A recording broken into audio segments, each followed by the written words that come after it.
Assalamualaikum warahmatullahi wabarakatuh. Innal hamdalillah nahmaduhu wa nasta'inuhu wa nastaghfiruh wa na'udzu billahi min shururi anfusina wa min sayyiati a'malina. Man yahdihillahu fala mudilla lahu wa man yudlil fala hadiya lahu. Asyhadu an la ilaha illallah wahdahu la syarika lahu wa asyhadu anna Muhammadan abduhu wa rasuluh. Allahumma salli wa sallim wa barik ala nabiyyina Muhammad wa ala alihi wa sahbihi wa man tabi'ahum bi ihsanin ila yaumil qiyamah.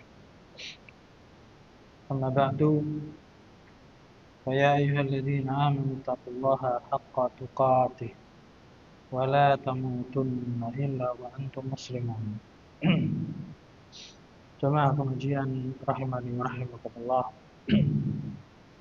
Arsyadani Allah wa iyyakum ila sabilihi wa ta'atih. Alhamdulillah, senantiasa kita memuji Allah Subhanahu wa taala dengan lisan kita.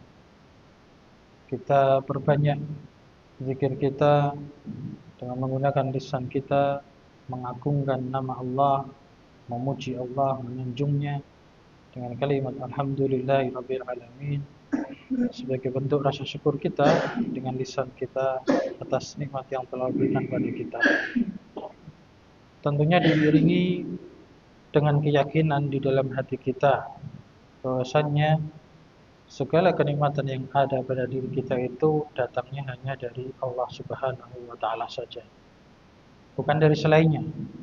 Sehingga dengan keyakinan tersebut kita akan menjauhkan diri kita dari rasa ujub, berbangga diri, menjauhkan diri kita dari hasad, tidak suka dengan kenikmatan yang ada pada orang lain.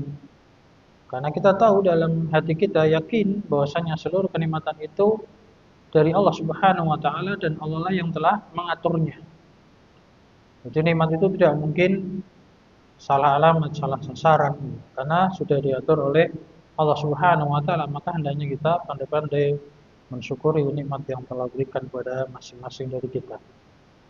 Kemudian kita wujudkan rasa syukur kita atas nikmat tersebut dengan menggunakan nikmat tersebut dalam ketaatan kepadanya.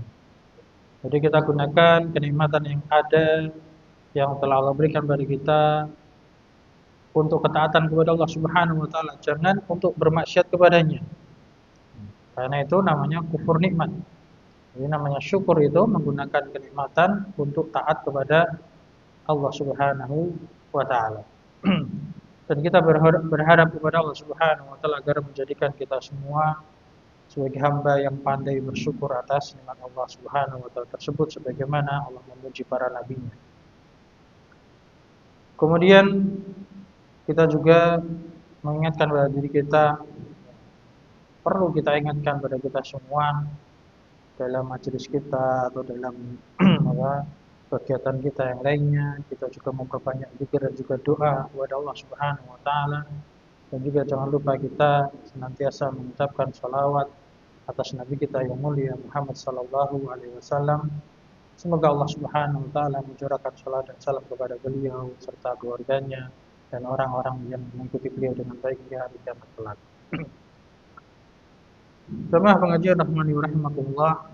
Alhamdulillah kita masih diberi kesempatan oleh Allah Subhanahu wa taala di bulan Maulana ini, Pak.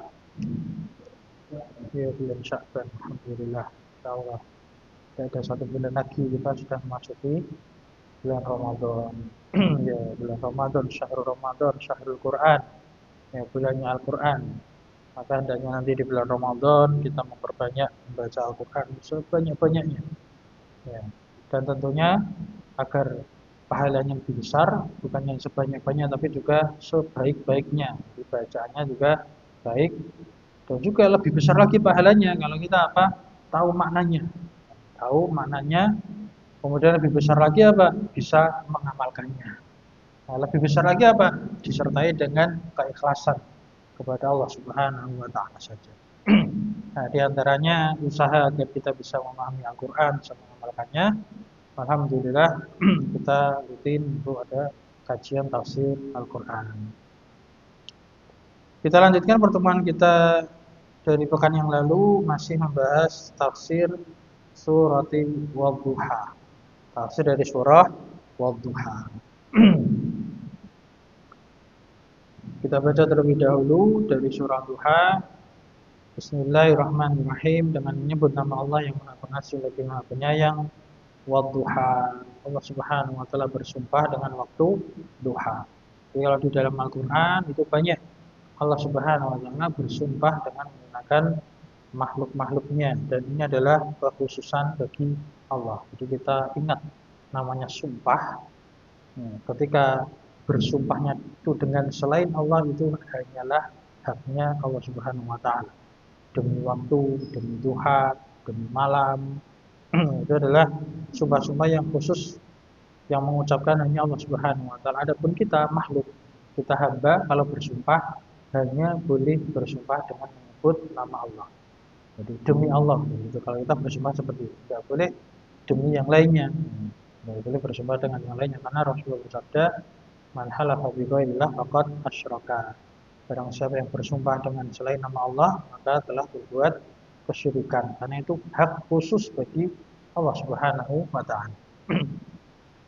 Di dalam surah Ad-Duha ini, ayat yang pertama dan kedua, Allah Subhanahu wa taala bersumpah dengan makhluknya yang berupa waktu. Itu wadduha, demi waktu duha. Walaili idza saja, dan demi waktu malam ketika telah apa Pak? Kemarin artinya saja telah semakin sunyi, semakin larut. Kemudian di ayat yang ketiga ini berisi sumpahnya. Jadi Allah bersumpah, isinya apa? Ma wadda'aka rabbuka wa ma qala. Yang artinya Rabbmu, Rabbuka, Rabbmu itu Allah Subhanahu wa taala, ma wadda'aka, tidaklah meninggalkanmu, wa ma qala, dan tidaklah benci. Hanya benci kepadamu. Kenapa Allah Subhanahu wa taala berfirman dengan ayat ini? Masih ingat kemarin sebab nuzulnya apa? Karena Rasulullah sallallahu alaihi wasallam sudah kurang lebih 2 sampai 3 hari tidak didatangi malaikat Jibril, tidak mendapatkan wahyu. Kemudian ada yang ngompor-ngompori, yaitu istrinya Abu Lahab, Ummu Jamil, mengatakan dia senang, bahkan berharap setannya itu enggak mendatangi lagi. Jadi kurang ajarnya Ummu Jamil, istrinya Abu Lahab, itu mengatakan malaikat Jibril itu sebagai setan. Nah, maka ini bantahan buat dia, istrinya Abu Lahab itu. Allah memberikan hiburan kepada Rasulnya dengan mengatakan, tidaklah Rabbmu itu meninggalkanmu dan tidak pula membencimu. Kemudian di ayat berikutnya Allah Subhanahu wa taala berfirman, walal akhiratul khairul laka minal ula. Dan sungguh negeri akhirat itu lebih baik bagimu daripada negeri yang pertama atau dunia. Atau dalam tafsiran yang lain maknanya adalah negeri berikutnya atau hari berikutnya itu lebih baik daripada hari yang sebelumnya. Jadi di sini menunjukkan keadaan Rasulullah SAW itu dari hari ke hari, waktu ke waktu, sampai pun beliau sudah meninggal, itu terus bertambah kebaikannya. Jadi hari berikutnya itu lebih baik daripada hari sebelumnya. Wala saufa yu'tika rabbuka fatardha. Dan sungguh Rabbmu yaitu Allah Subhanahu wa taala kelak akan memberimu sampai kamu puas. Dalam ayat ini Allah akan memberikan kepada Rasulullah sallallahu alaihi wasallam, memberi apa? Nah, memberi apanya ini tidak disebutkan. Kata para ulama, ketika tidak disebutkan apa yang diberi itu menunjukkan saking banyaknya tidak terbatas. Apapun yang Rasulullah minta pasti Allah akan beri. Fatardo, sampai ya, kamu yaitu Rasulullah SAW itu puas, sampai ridho. Ini adalah karunia yang Allah berikan kepada Rasulnya Muhammad Sallallahu Alaihi Wasallam. Alam yajidka yatiman fa'aw.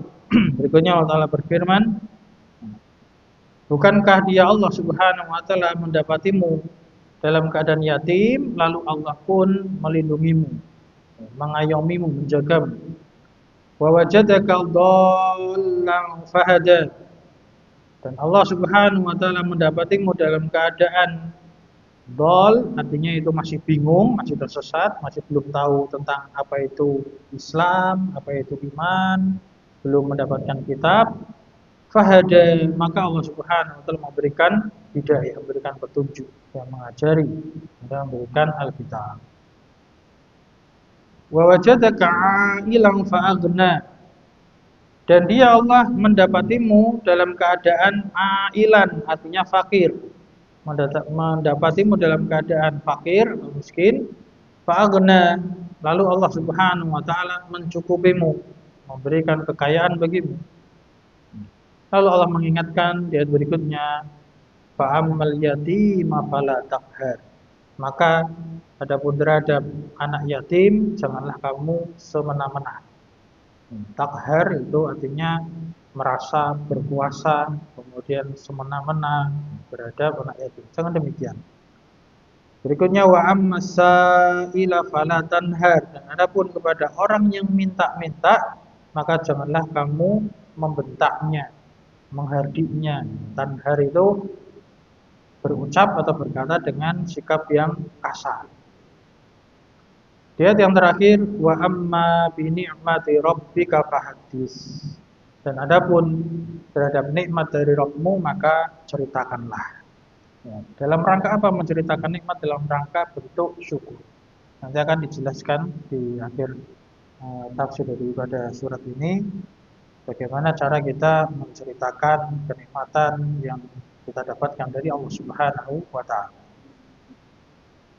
Semua pengajian rahmani wa rahimakumullah, kemarin kita sudah baca penafsiran dari Syabir Rahman bin Nasir As-Siti sampai pada kalimat falam yazal.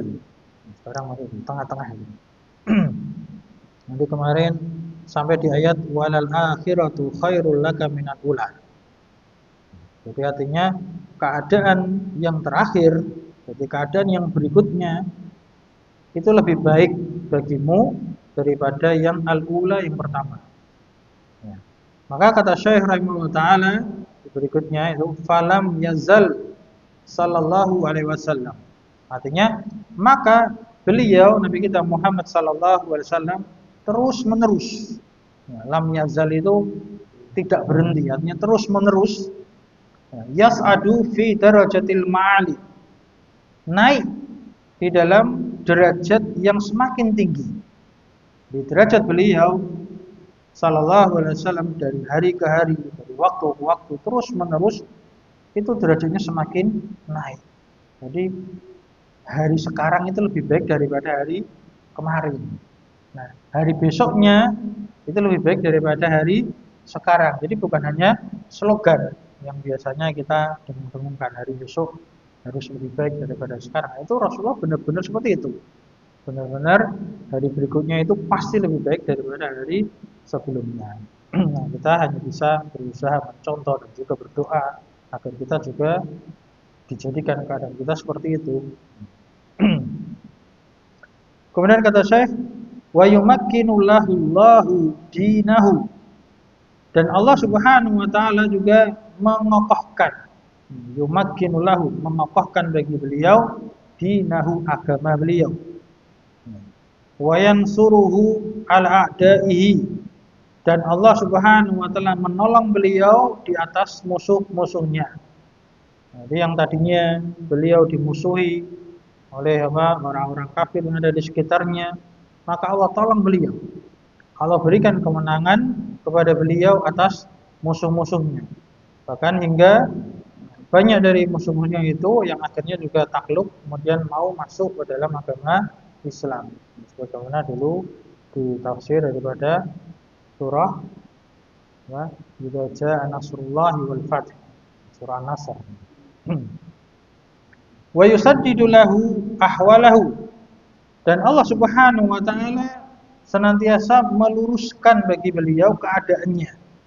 Jadi keadaan beliau hatta mata, sampai beliau wafat sallallahu alaihi wasallam, itu Allah terus luruskan keadaan beliau, tidak pernah bengkok. Ya, artinya senantiasa berada di jalan hidayah, berada di atas jalan yang lurus, jalan kebenaran. ya, sampai beliau meninggal sallallahu alaihi wasallam. Bahkan kata beliau waqad wasala ila halin, bahkan sungguh beliau sallallahu alaihi wasallam itu telah sampai pada keadaan yang la yasilu ilaihal awwaluna wal akhirun. Beliau sampai pada suatu keadaan yang orang-orang terdahulu sampai orang-orang nanti belakangan, orang-orang yang terakhir sampai hari kiamat, itu tidak ada satupun yang bisa mencapai keadaan yang dimiliki oleh Rasulullah Sallallahu Alaihi Wasallam. Karena beliau adalah manusia yang paling sempurna, makhluk Allah yang paling sempurna, hamba sekaligus utusannya Allah Subhanahu wa Ta'ala. Jadi beliau memiliki kedudukan yang luar biasa. Ya, minal fadhaili, daripada keutamaan-keutamaan yang beliau miliki, wan ni'ami, dan juga kenikmatan-kenikmatan yang telah Allah berikan kepada beliau, wa qurratil aini, dan juga sejuknya pandangan, ketenangan jiwa beliau sallallahu alaihi wasallam, sebagaimana dalam surah Alam Nashrah kemarin Allah Subhanahu wa taala karuniakan kepada beliau apa? Insirahus sadr. Alam nashrah laka sadrak, yang artinya bukankah kami telah melapangkan dadamu, itu hatinya lapang, hatinya senantiasa merasa bahagia, tenang, tentram apapun keadaannya. Ketika mendapatkan kenikmatan beliau tetap tenang, tidak sombong, tidak kemudian merasa sok-sokan. Demikian pula ketika beliau tertimpa musibah, beliau pun juga tetap tenang, hatinya lapang, ya, tidak emosian, ya, tidak marah-marah, menghadapi musibah itu dengan jiwa yang lapang. Itu merupakan kenikmatan. Jadi kalau kita ingin tahu kita itu bahagia atau enggak, itu kita bisa melihat diri kita masing-masing, baik ketika mendapatkan nikmat ataupun ketika tertimpa ujian musibah. Kita lihat diri kita masing-masing, apakah hati kita itu lapang, hati kita itu legowo atau enggak. Kalau dapat nikmat, ya sedikit banyak tetap disyukuri. Ya, walaupun kelihatannya sedikit nominal, tapi tetap bersyukur, hati kita lapang, tidak iri dengan rezeki yang Allah berikan pada orang lain.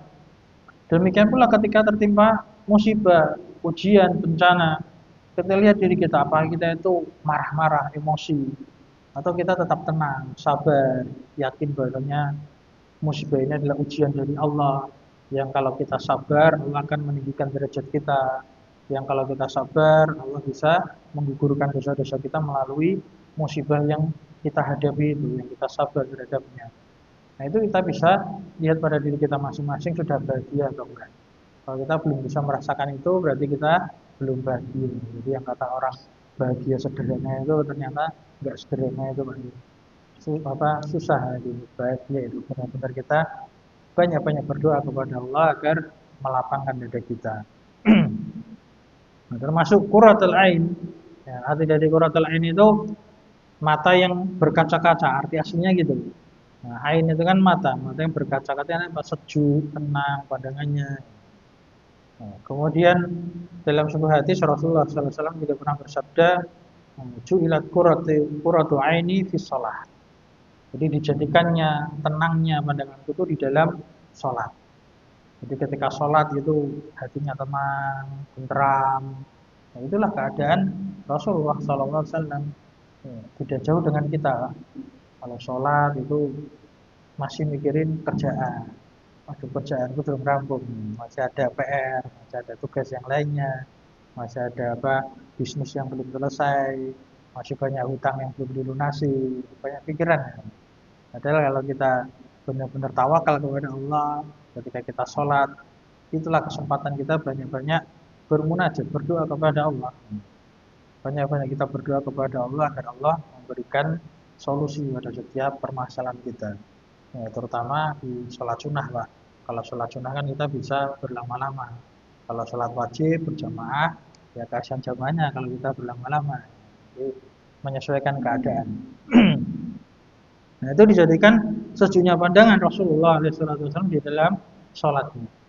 Wasururil qalbi, dan juga bahagianya hati beliau Sallallahu Alaihi Wasallam. Ini merupakan keutamaan, ya, keadaan beliau Sallallahu Alaihi Wasallam yang tidak ada seorang pun Dari dulu sampai hari kiamat itu tidak ada seorang pun yang bisa mencapai kedudukan atau keadaan seperti beliau ini sallallahu alaihi wasallam. Tsumma ba'da dzalik, kemudian setelah itu, ya kata penulis rahimahullah taala, kata ahli mufassir, ulama ahli tafsir di sini mengatakan la tas'al an halihi. Ya, ini beliau mengatakan jangan tanya tentang keadaan beliau. Jangan tanya keadaan beliau. Jadi kalimat larangan itu menunjukkan apa? Saking luar biasanya. Ya, saking hebatnya keadaan Rasulullah sallallahu alaihi wasallam. Ibaratnya kalau kita ngomong ke orang atau ada orang yang kaya kan kadang kita bilangnya kok, wah jotakon, sugih kaya apa kan gitu. Ini juga jangan tanya bagaimana keadaan Rasulullah alaihi wasallam. Ya, betapa tingginya kedudukan beliau, betapa besarnya keutamaan beliau sallallahu alaihi wasallam. Apalagi di sini kata beliau latas al anhalihi fil akhirah. Jangan tanya tentang keadaan beliau di negeri akhirat nanti. Ya, lebih apa luar biasa lagi. Min tafasilil ikram yang berupa ada rincian-rincian pemuliaan dari Allah Subhanahu wa taala kepada beliau. Ya, Allah muliakan Rasul kita Muhammad sallallahu alaihi wasallam di atas nabi-nabi dan rasul-rasul yang lain. Jadi di antara keutamaan Nabi kita Muhammad sallallahu alaihi wasallam itu beliau punya satu syafaat itu yang dengan syafaat beliau akan dimulainya yaumul hisab. Jadi nanti di akhirat menunggu perhitungan, menunggu hisab itu sampai Rasulullah sallallahu alaihi wasallam itu memberikan syafaat yang diberikan oleh Allah Subhanahu wa taala kepada beliau hingga dimulailah perhitungan amalan. Itu keutamaan Nabi kita Muhammad sallallahu alaihi wasallam di atas para nabi dan para rasul yang lainnya. Wa anwa'il in'am, dan juga bermacam-macamnya kenikmatan yang Allah berikan kepada beliau sallallahu alaihi wasallam. Sangat luar biasa. Jadi tidak perlu kita tanyakan. Nah, berikutnya kata Syekh rahimahullah taala, walihada, oleh karena inilah qala Allah taala, Allah Subhanahu wa taala berfirman di ayat berikutnya, wala saufa yu'tika rabbuka fatarda. Jadi karena keadaan Rasulullah sallallahu alaihi wasallam itu nanti di akhirat itu sangat luar biasa, lebih baik daripada keadaan di dunia, maka Allah jelaskan itu nanti di akhirat Allah akan memberimu. Allah akan memberikan kepada Nabi kita Muhammad sallallahu alaihi wasallam apapun yang beliau minta. Fatardo, sampai beliau sallallahu alaihi wasallam itu merasa puas, merasa ridho. Padahal dalam satu hadis itu disebutkan kita manusia biasa, orang-orang atau hamba-hamba Allah yang beriman, itu seandainya nanti Allah berikan kita surga di pinggiran saja, di tepi pinggir-pinggir, itu ketika ditanya apakah kamu belum ridho, kita sangat ridho itu. Pinggiran surga aja sudah sangat ridho. Apa yang tidak kita ridhoi? Tidak ada kenikmatan yang lebih daripada nikmat surganya Allah Subhanahu wa taala. Apalagi beliau sallallahu alaihi wasallam. Ya. Junjungan kita umat manusia, sayyid kita, tuan kita itu berada di tengah-tengah surga. Maka kita pun berusaha semaksimal mungkin agar bisa menjadi umatnya yang kelak bisa menemani beliau sallallahu alaihi wasallam di tengah-tengah surga tersebut. Ya, di antaranya nanti ketika tentang anak yatim. Nah, ketika kita tidak semena-mena, bahkan kita kalau bisa berusaha untuk menyantuni anak yatim, mengurusi anak yatim, itu kata beliau sallallahu alaihi wasallam dalam satu hadis, itu beliau mengisyaratkan dengan jari telunjuk dan jari tengahnya, beliau mengatakan, saya dan orang yang menyantuni anak yatim itu seperti ini.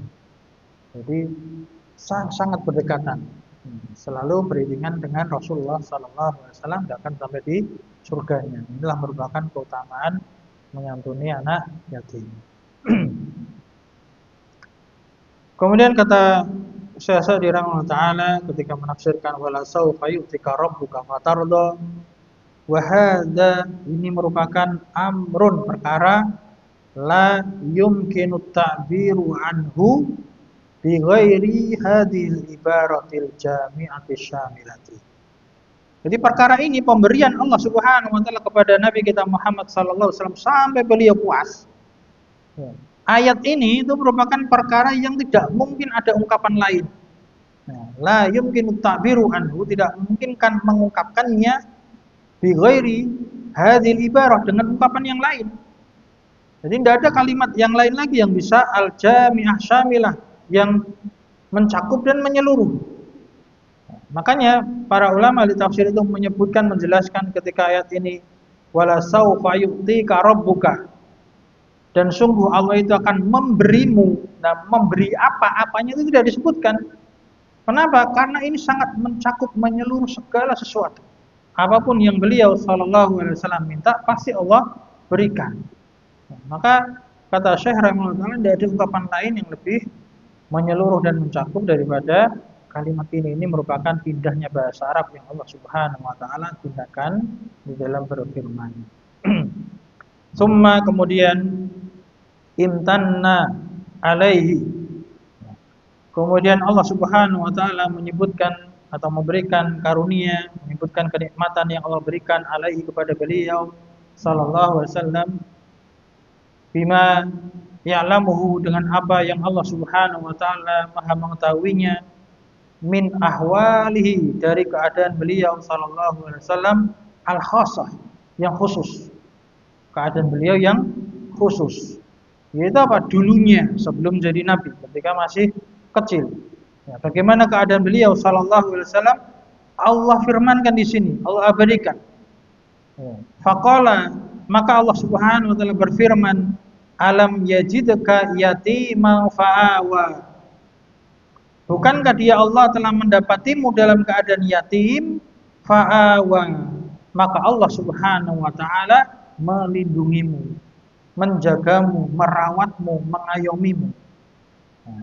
Ini adalah bentuk karunia dari Allah Subhanahu wa taala yang khusus, yang Allah berikan kepada Rasulnya Muhammad sallallahu alaihi wasallam. Maksudnya, kata beliau rahimahullah taala, kata Syekh Sa'di, wajadaka la umma laka wala abun, atau la ummun laka wala abun. Bisa beberapa bacaan kalau kita belajar nahwu. Artinya Allah Subhanahu wa taala itu mendapatimu tidak memiliki ibu, tidak pula memiliki ayah.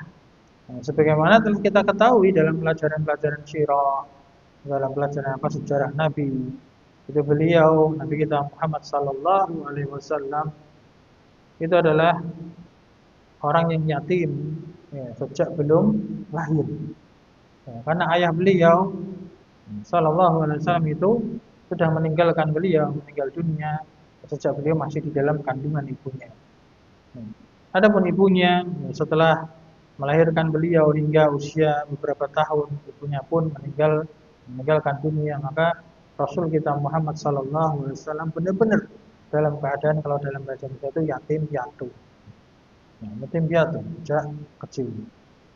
Allah Subhanahu wa taala memberikan penjagaan beliau sallallahu alaihi wasallam. Bal qad mata abuhu wa ummuhu, kata beliau, bahkan sungguh ayahnya dan ibunya itu telah wafat, telah meninggal. Wa huwa la yudabbiru nafsahu, dan dia orang tuanya itu tidak memelihara beliau, tidak mendidik beliau, tidak mengasuh beliau. Lalu siapa yang mengasuh beliau? Siapa yang mendidik beliau? Siapa yang menjaga beliau? Fa'awahullahu, maka Allah Subhanahu wa taala yang menjaga beliau. Melalui siapa? Wa kaffalahu jaddahu Abdul Muttalib. Jadi Allah Subhanahu wa taala menjadikan kakeknya, yaitu yang bernama Abdul Muttalib, itu sebagai kafil. Kafil itu yang menjaga, yang menjamin beliau. Jadi sejak kecil itu keluarga Nabi kita Muhammad sallallahu alaihi wasallam itu sangat senang sekali dengan kelahiran beliau. Kelahiran beliau itu keluarganya semuanya sangat senang, terutama kakeknya. Jadi ketika beliau ditinggal oleh ibunya, maka kakeknya yang bernama Abdul Muttalib ini menjaga beliau sallallahu alaihi wasallam. Summa, kemudian lamma mata jadduhu, kemudian setelah kakeknya itu pun juga meninggal. Masya Allah, ini ujian luar biasa. Bagaimana kalau kondisi kita seperti itu? Sejak lahir nggak merasakan punya ayah, masih kecil ditinggal ibunya, kemudian dirawat kakek, dan kakek pun juga kita mendapati meninggal. Luar biasa ujian beliau. So malah memata jaduhu, kemudian setelah kakeknya meninggal, kafalahullahu ammahu Abu Thalib.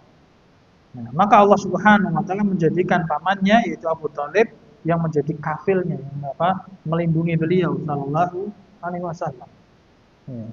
Hatta ayyadahullahu binasrihi wa bil mu'minin.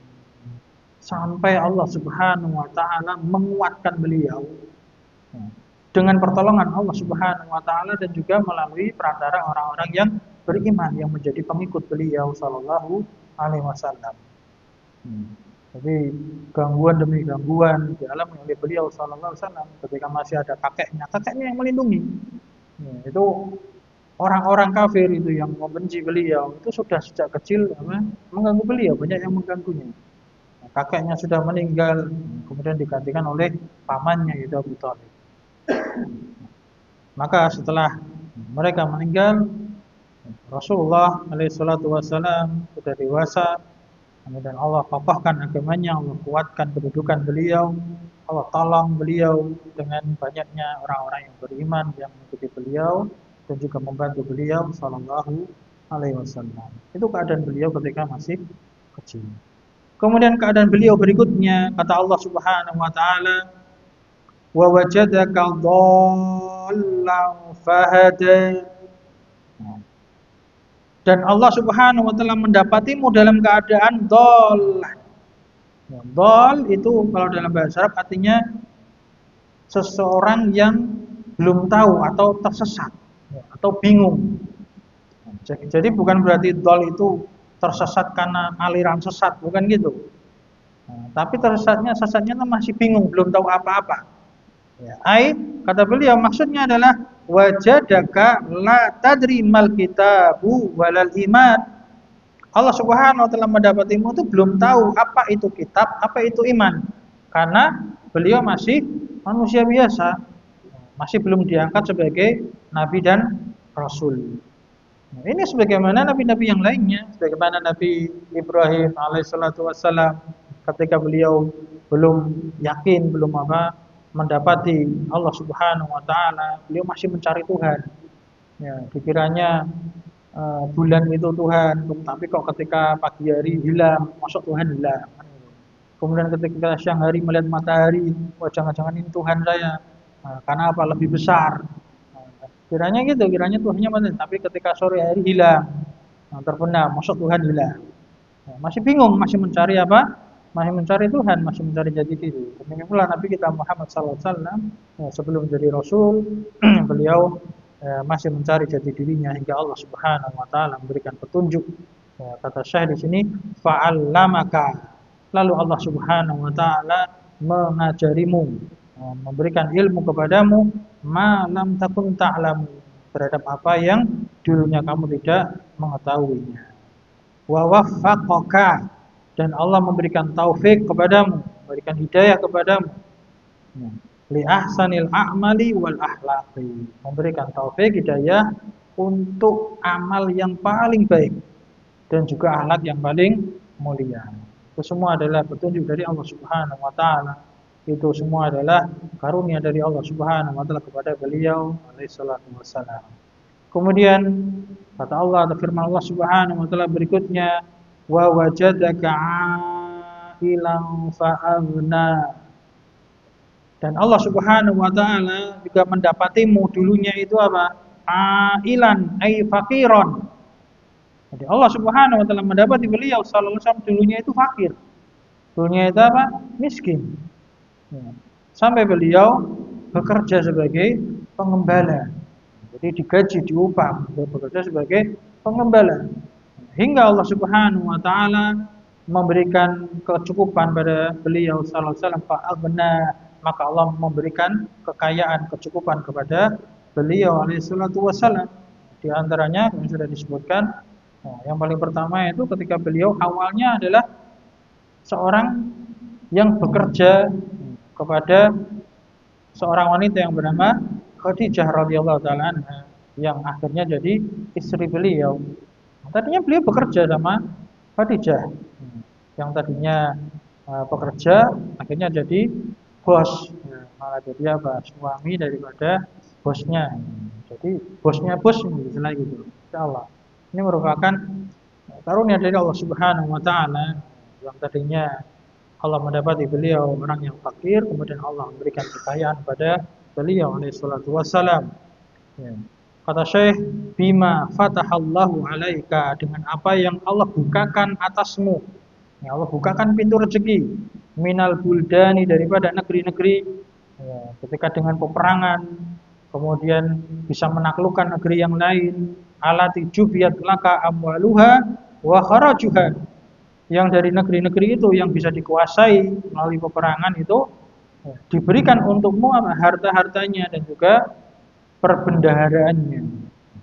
Kharaj itu sesuatu yang keluar, baik hasil buminya lah istilahnya, perbendaharaan daripada negeri itu yang telah dikuasai. Namun tentunya kita, kalau kita dengar istilah Rasulullah SAW itu memerangi orang kafir, orang musyrik, itu bukan sesuatu yang anarkis. Jadi kalau kita dengar kata perang itu mungkin kesannya kan sesuatu yang ngeri, memerangi, katanya kok jahat men. Karena perangnya beliau alaihi salatu wasallam itu tidak seperti perangnya orang-orang kafir. Kalau kita dalam Islam, kalau kita belajar tentang fikih jihad, fikih perang, itu ada urutannya, Pak.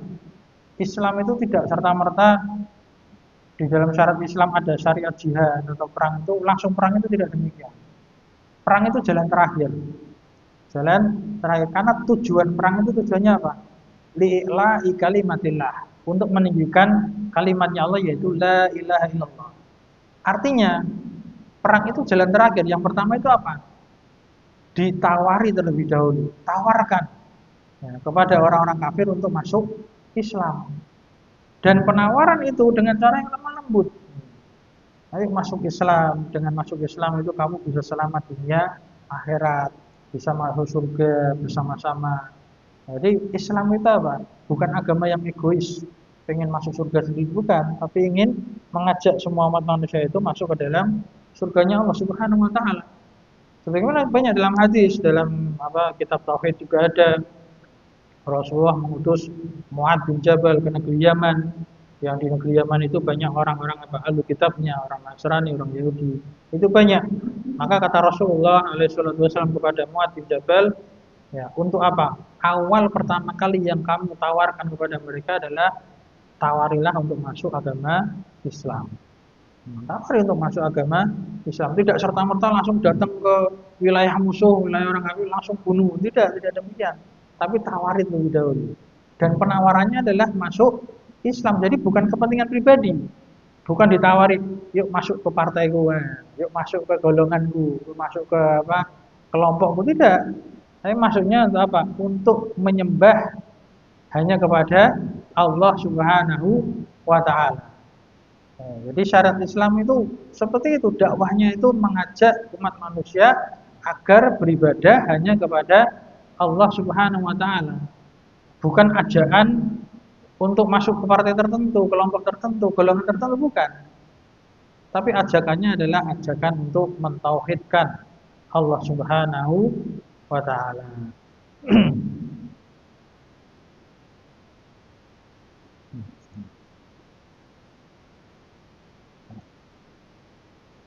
Jadi ketika dakwah itu diterima, maka alhamdulillah itulah yang diharapkan. Jadi tanpa ada jalur perang. Jadi ceritanya gitu. Namun kalau dakwah itu tidak diterima, maka yang kedua pun juga tidak langsung diperangi, tapi ditawari apa? Tunduk dengan syariat Islam. Jadi kalau misalkan penguasanya itu atau yang berkuasa itu adalah kaum muslimin, misalkan di lingkungan itu ada orang-orang non-Islam, awal mulanya ditawari masuk Islam. Kalau tidak mau, maka dia harus tunduk kepada syarat Islam. Artinya apa? Ada biaya upeti wilayah itu, yang namanya jizyah, atau harusnya itu namanya pajak gitu, Pak. Ya, harusnya ditariki dari orang-orang kafir dhimmi, istilahnya gitu. Kafir dhimmi itu orang kafir yang di bawah kekuasaan kaum muslimin. Nah, baru kalau tidak mau kok malah menentang, ya, kok malah nantang, ya baru jalan terakhir yaitu terjadinya peperangan. Dan dulu di zaman Rasulullah itu justru malah bukan Rasulullah yang nantang, tapi justru orang-orang kafir Quraisy lah yang memerangi Rasulullah. Asalnya kan gitu. Sampai beliau diusir dari tanah kelahiran beliau, yaitu dari kota Makkah. Beliau sampai hijrah ke negeri Madinah. Baru kemudian setelah kuat, beliau mendatangi kembali tanah kelahirannya ke Mekah, masih menawari mereka untuk masuk Islam. Nah, ketika tidak mau kok malah mereka nentang, malah ngajak perang, ya baru itu jalan terakhir. Itu jalan terakhir. Dan itu pun ya Pak ya, perang itu luar biasa. Kalau kita benar-benar Islam itu jangan sampai kita membunuh karena emosi kita. Karena dalam suatu asar sahabat Nabi alaihi salatu wasallam itu sudah hampir membunuh orang kafir. Pedang sudah diunuskan di lehernya. Namun orang kafir itu kemudian meludahinya. Meludahinya. Nah, kira-kira kalau kita diludahi, kita emosi kan itu. Bunuhnya itu lillah atau enggak itu? Enggak mesti. Hilang keikhlasan kita. Mesti, waduh kurang ajar sing ini apa. Nah, itu sampai ketika seorang sahabat itu diludahi, maka beliau tidak jadi membunuh. Karena apa? Khawatir membunuhnya itu tidak ikhlas. Loh, Masya Allah, sampai pembunuhan ini pun harus Harus ikhlas, Masya Allah. Jadi benar-benar Islam itu bukan kepentingan pribadi. Benar-benar karena Allah Subhanahu wa Ta'ala. Jadi jangan sampai kita melakukan sesuatu itu karena emosi kita. Tapi harus kita kontrol emosi kita, harus benar-benar karena Allah Subhanahu wa Ta'ala. Kita selesaikan satu paragraf lagi. Jadi kemudian faladzi azalak anka, maka dialah Allah Subhanahu wa Ta'ala azala anka, yang telah menghilangkan darimu hadzan naqaisi, kekurangan-kekurangan ini. Yaitu kekurangan apa saja tadi? Yang pertama, beliau dalam keadaan yatim. Dan yang kedua, beliau dalam keadaan dol, masih tersesat, masih bingung. Kemudian yang ketiga, beliau dalam keadaan ailan fakir. Maka Allah Subhanahu wa Ta'ala telah menghilangkan kekurangan-kekurangan ini dari diri beliau sallallahu alaihi wasallam. Sayazilu anka kullu naqsin, sehingga akan hilang terus darimu setiap kekurangan. Jadi kekurangan demi kekurangan akan hilang dari Rasulullah, sehingga kedudukan Rasulullah itu semakin hari semakin tinggi. Nah, walladzi awsalaka, dan dialah Allah yang telah menyampaikanmu ilal ghina, kepada kekayaan, kecukupan. Wa awaka, dan Allah telah melindungimu, mengayomimu. Wa nasaraka, dan Allah telah menolongmu. Wa hadaka, dan Allah telah memberikan petunjuk kepadamu. Qabil, maka balaslah. Jadi ini hakikat rasa syukur. Ketika Allah sudah menghilangkan kekurangan-kekurangan, kemudian Allah berikan kelebihan-kelebihan, keutamaan-keutamaan, maka qabil, balaslah nikmatahu, kenikmatan dari Allah Subhanahu wa Ta'ala tersebut, bisyukran, dengan rasa syukur.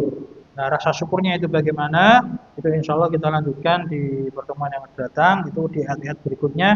Itu adalah di antara bentuk-bentuk cara bersyukur kepada Allah Subhanahu wa Ta'ala atas nikmat yang telah Allah berikan kepada beliau sallallahu alaihi wasallam. Tentunya kita pun juga bisa mencontoh beliau, karena Allah juga memberikan kenikmatan pada kita semua.